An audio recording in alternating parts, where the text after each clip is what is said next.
Дали България отново ще бъде царство? Съвсем скоро ще видим, според мен, че може би Иван Вазов не е пропуснал в това свое предположение, че България е създадена да бъде царство, а не да бъде република. Тъй като българският народ е викнал с царския стил на управление. Здравейте всички! Нашето събитие на 26 септември очаква своите гости. Този път ще участват Митко Събев и Смиляна Захариева, като основна функция на цялото събитие е орфическото музициране. От моя страна ще видите законите за трептенията, различните вълни на словото и най-вече шевицата като начин, по който можете да предадете много информация на всеки един човек, пък и на всеки един от четирите елементи.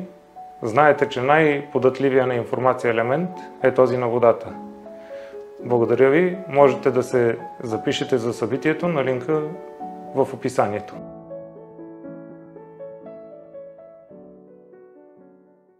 Здравейте, уважаеми зрители! И в тази вечер на книгата ще отдадем почит към патриарха на българската литература Иван Вазов с един доста малко известен негов разказ. Някои хора даже го определят като първия български научно-фантастичен разказ. Със своите 4 страници този разказ ни показва, че освен всичко останало, патриарха на българската литература е имал завидни пророчески или по-скоро статистически издържани предположения какво ще се случи със света след него.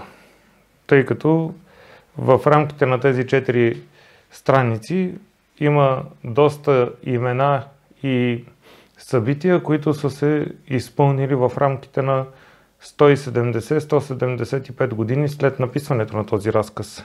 Това, което също ми направи огромно впечатление, е, че авторът пише за последния ден на 20 век. Замислете се кога свършва 20 век, кога братята Вушовски правят матрицата, какво всъщност видяхме ние с операция Пустинна буря към края на 20 век. И всъщност, като започнем от първа страница и вървим напред, веднага намираме интересно съвпадение между номерацията на страниците и това, което получаваме от тях. Самият разказ е писан на 30 декември 1899 година, т.е. тогава е публикуван, дали тогава е само написан или в продължение на много време написан, само Вазов може да ни разкаже. Всичко останало би било малко или много конспирация.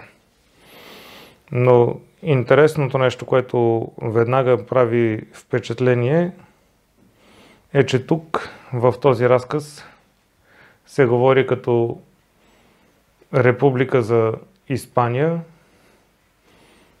България е все още царство в края на 20 век, а българите и османците са в особено добро отношение. От една страна доста хора определят Иван Вазов като русофил, но според някои факти, които може да намерите в отношението на тези 4 страници, се забелязва, че колкото и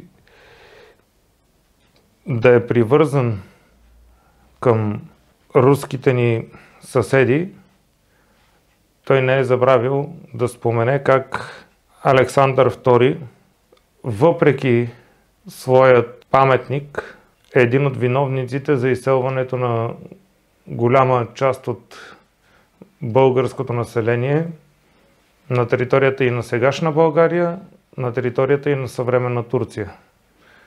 с сериозен интерес към руските геополитически процеси. Но не сме тръгнали да говорим толкова за политика в случая, нито пък за това какво точно от политическата история на света е познал Вазов. Едно от най-силните му пророкувания, които са излезли тук, е за 1972 година. Не знам колко от вас са запознати, но в тази година, въпреки че 173 години след датата, в която е написан този фантастичен разказ, това е годината, в която започват въздействията на КГБ върху арабско-израелския конфликт, а в последствие и войната от Йом Кипур. Тази война, за която говори Вазов, и за това, че от нея е известен генерал Шейханов, са за една страница две оцелени пророчества или предположения какво всъщност ще се случи след него. Тъй като ако видите в мрежата в момента кой е Шейх Анов от Казахстан, веднага ще ви стане интересно, че наистина е генерал, наистина има отношение в този конфликт и наистина повечето от нещата, които се споменават тук, са обвързани с това, което е написал и авторът за него. Тоест, написаното от автора отговаря и на неговите сегашни изяви.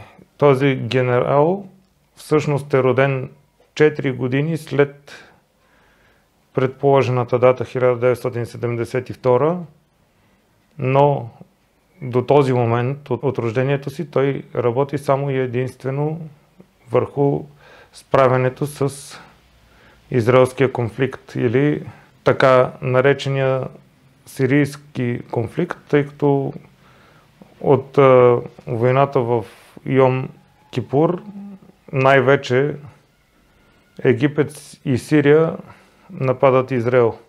Явно, че Израел не са пощадили това нещо, по-скоро една специфична част от тях и връщат обратно в процесията цялата тази атака.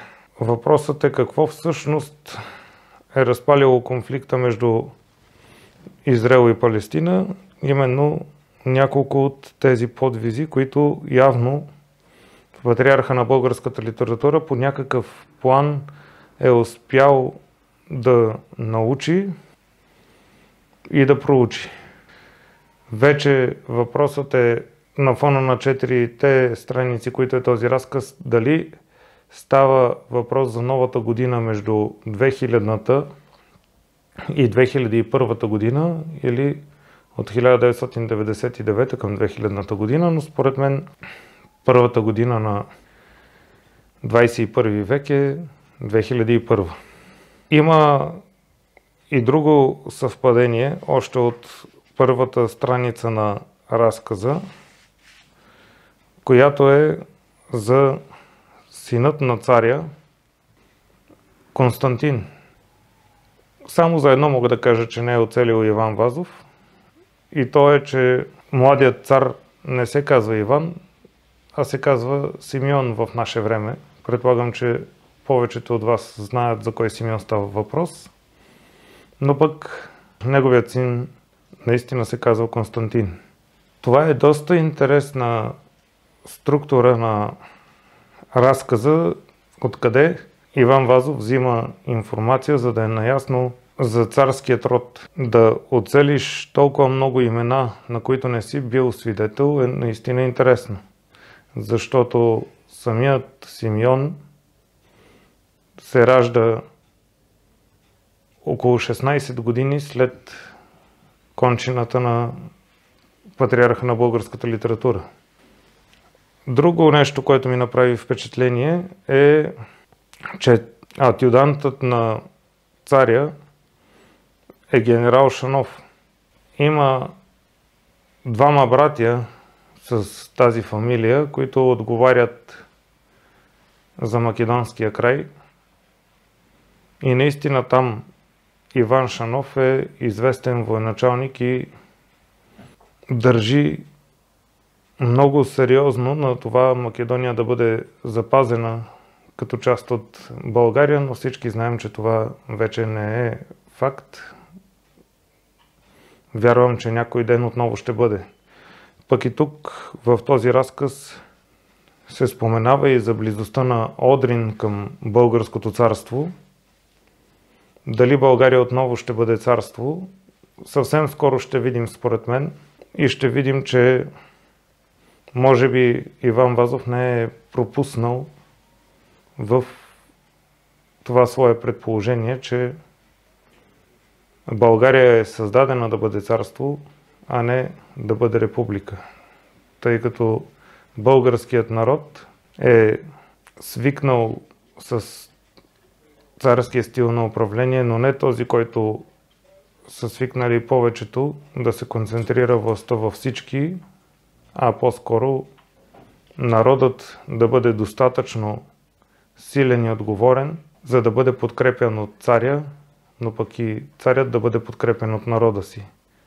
Това особено много личи, когато излиза след настинката си царят, разхожда се от двореца в близост до Народния театър, чак до Орловия мост, стига почти до къщата на Рамбо Силек и се връща обратно, като едва накрая чак дава знак на каляската с два черни коня да го прибере. Между другото, тук много сериозно внимание се отделя върху конете, тъй като тези жеребци, двата черни жеребци, са подарък от султана за българския цар, а самия султан в момента се подвизавал в коня. Много интересно съпоставяне. Символът на българската империя и начинът, по който силата на българския дух е успяла да заключи егото на султана. Наистина интересен прочит на съдбата от Иван Вазов, но кога ще се случи, вече ще видим. Един от основните моменти, в които се вижда, че и технологически е бил запознат с бъдещето ни Иван Вазов, е фоноскопа, апаратът на стената, с който той в видеоразговор, казано на днешен език, разговаря с сина си и го кани да бъдат заедно на Нова година, но пък сина му казва, че вече се е оговорил да отиде на друго място. Заради това, че доста хора не са чели този разказ, няма да се впускам в разказването му, а ви призовавам, прочетете го. 4 страници не са много. Колкото и да не ви харесва четенето, за тези 4 страници съм сигурен, че ще намерите време. Между другото, Александровският дворец, според разказа, се намира на Босфора. Вижте дали има нещо подобно в днешно време. Призовавам ви. И от тук нататък цялата история за маневрата по Бяло море също ще ви направи впечатление. За новоизбраната екзархия на Нишкия митрополит също предполагам, че ще ви стане интересно. Знаете сами колко важна роля за българската история играе град Ниш. Общо взето бих казал, че тук са вписани много от териториите, които по една или друга неоснователна причина са иззети от българския народ. И общо взето бих казал, че много добре е описано как царят освободител е сложен в кавички, че даже е кръстена улица на него. Дали тази улица така е била и тогава отделен въпрос, дали е била същата улица, също може да се говори много, но точно на третата страница е моментът, в който Иван говори прекалено много за Охридския управител, за всичко, което е свързано с Ниш, за воеводството на Мивуш, което също веднага може да направите съпоставка с реални лица. И напред в вечерите на книгата ще обърнем особено голямо внимание на тези реални личности.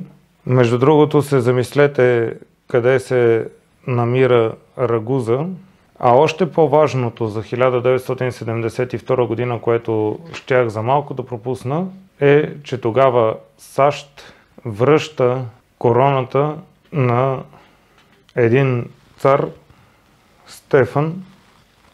Даже ще отворя статията в интернет, за да ви я покажа. Тук точно това пише, като пределно ясно е било, че Иван Вазов е запознат с австро-унгарската сила, с която се управлява българската държава и близостта на Австро-Унгария към България. Между другото, мисля, че наскоро говорихме по този въпрос и с нашите почитатели от Германия, че копието на съдбата не отдавна е било все още в територията на някогашната Австро-Унгарска империя и сега вече по официални данни е загубено. Останалата част от вас, които имат интерес по темата, най-вероятно в откритите лекции ще говорим и с доказателство по темата. А на 6 януари 1972 година САЩ връщат на Унгария короната на Свети Стефан. Затова ви казах един цар Стефан, защото това на практика е Свети Стефан. Има нещо 1972 година свързано с Виетнамската война, което наистина ще ви направи впечатление. Но това, което според мен тук е вписал в толкова малко редове Иван Вазов е, че самата 1972 година е край на един вид военна намеса и поставянето на нов тип война. Тоест след 1972 година войната вече започва да преминава от физическа към психологическа война или така наречената невидима война. Типичен пример мога да ви дам с едно събитие, което съвсем случайно се сетих сега за него. 28 години на укриване човекът е излязъл в селото, което са го намерили и е разбрал, че Втората световна война е свършила. 24 януари 1972 година се случва това. Японски войник, представете ли си 28 години да се укривате в джунглата. Цялото това нещо, което ви разказвам до този момент и посрещането на 21 век, за първи път виждам тук, че е публикувано като самостоятелно произведение в един от вестниците, а пък аз специално взех цялата тази част от словото в интернет мрежата. Може да го намерите. Интересно е, че почти никъде не може да се намери този разказ наистина.